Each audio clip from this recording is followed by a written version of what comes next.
Hello everyone, कैसे हैं आप सब। आशा करते हैं आप सब बहुत अच्छे हैं, मस्त हैं।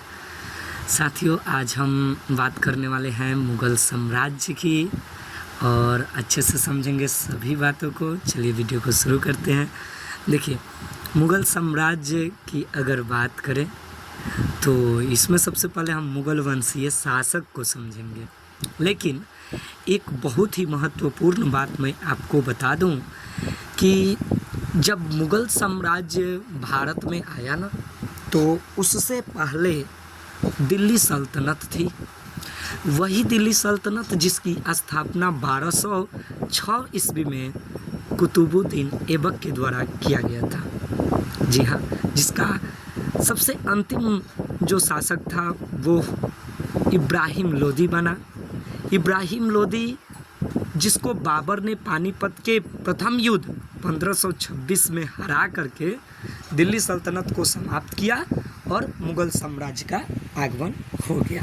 तो साथियों, अब आप लोग समझ चुके हैं कि मुग़ल साम्राज्य की स्थापना भारत में दिल्ली सल्तनत के जो अंतिम राजा थे, अंतिम शासक थे, इब्राहिम लोदी को बाबर के द्वारा हरा दिया गया और 1526 ईस्वी में जो है मुग़ल साम्राज्य की जो है स्थापना हो जाती है। इतनी बात क्लियर हुई। और जो दिल्ली सल्तनत थी उसकी स्थापना 1206 ईस्वी में हुई थी। 1526 में दिल्ली सल्तनत जो है ख़त्म हो जाता है, जिसका अंतिम शासक इब्राहिम लोदी पानीपत के प्रथम युद्ध में बाबर द्वारा हराया जाता है। जी हाँ, बाबर जो कि फरगना का रहने वाला था, जिसने 14 वर्ष के उम्र में जो है राजा बना है ना। 1526 ईस्वी में इन्होंने दिल्ली सल्तनत को समाप्त करके मुग़ल साम्राज्य का स्थापना किया। बढ़ते हैं साथियों आगे और इसके कुछ शासकों के नाम जान लेते हैं। मुग़ल साम्राज्य के शासक थे बाबर के बाद हुमायूं के बाद अकबर, जहांगीर, शाहजहां। सबके बारे में लाइन से पढ़ेंगे तो एक नंबर सबसे पहले हम आ जाते हैं बाबर के पास। जी हाँ, अब हम बाबर के पास आ गए और बाबर के बारे में पढ़ते हैं। बाबर का सबसे पहले पूरा नाम जहीरुद्दीन मोहम्मद बाबर, जो मुग़ल वंश का संस्थापक था। इनका जन्म 14 फरवरी 1483 ईस्वी में हुआ था और इनके पिता का नाम उमर शेख मिर्ज़ा था। वह फरगना जो अफ़गान था ना, अफ़गान, वहाँ में जो है वहाँ के वो शासक थे। कौन से? उमर शेख मिर्ज़ा। बाबर पिता की ओर से जो है तैमूर का और माँ की ओर से जो है ये आपका चंगेज खान का जो है वंशज था। ठीक है, इसके आगे हम बढ़ते हैं। पिता की मृत्यु के बाद बाबर 8 जून 1494 ईस्वी में फरगना का जो है शासक जो है बना। इसके बाद कहता है कि इसने 1507 ईस्वी में बादशाह की उपाधि धारण की। देखिए, बादशाह जो है ना एक बहुत बड़ा उपाधि होता है। ठीक है, इसका सबसे बड़ा दुश्मन सैबानी खान था और इसने पानीपत के प्रथम युद्ध जो 21 अप्रैल 1526 ईस्वी में हुई थी, इब्राहिम लोदी को हराया था।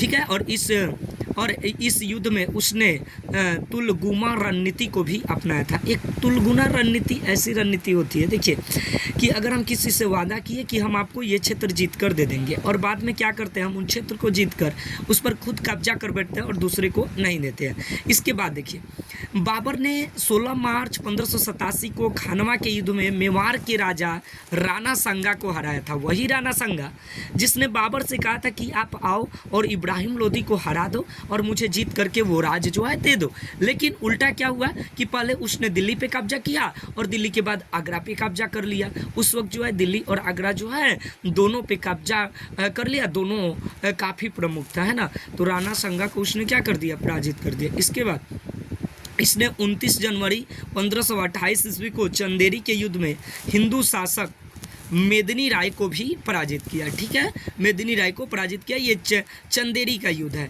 जो कब हुआ था, 29 जून 1528 को। 6 मई 1529 में घाघरा के युद्ध में इब्राहिम लोदी के भाई महमूद लोदी को जो है पराजित किया था। किसने? बाबर ने। घाघरा का युद्ध, चंदेरी का युद्ध, खानवा का युद्ध और पानीपत का प्रथम युद्ध देख लो भाई, बाबर द्वारा कितना युद्ध किया गया। सबसे पहला युद्ध पानीपत का प्रथम युद्ध जिसने बाबर ने इब्राहिम लोधी को हराया था। खानवा का युद्ध जिसमें मेवाड़ के राजा राणा संगा को हराया था।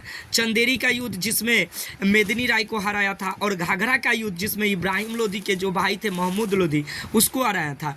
बाबर पिता की ओर से तैमूर लंग का 5वां वंशज एवं चंगेज खान की ओर से जो है 16वां वंशज था। आपको याद रखना है, बाबर ने सड़कों की मार्ग के लिए गज ए बाबरी का प्रचलन शुरू किया। गज ए बाबरी एक ऐसा यंत्र है जो सड़क की माप करती है और बताती है कि हमें सड़कों की लंबाई इतनी और चौड़ाई इतनी रखनी चाहिए, है ना, उसके हिसाब से। खानवा के युद्ध के पश्चात बाबर ने बादशाह गाजी की उपाधि धारण कर ली। और एक बात मैं बता दूं कि बाबर ही वो प्रथम शासक है जिसने बारूद का प्रयोग प्रथम बार किया था।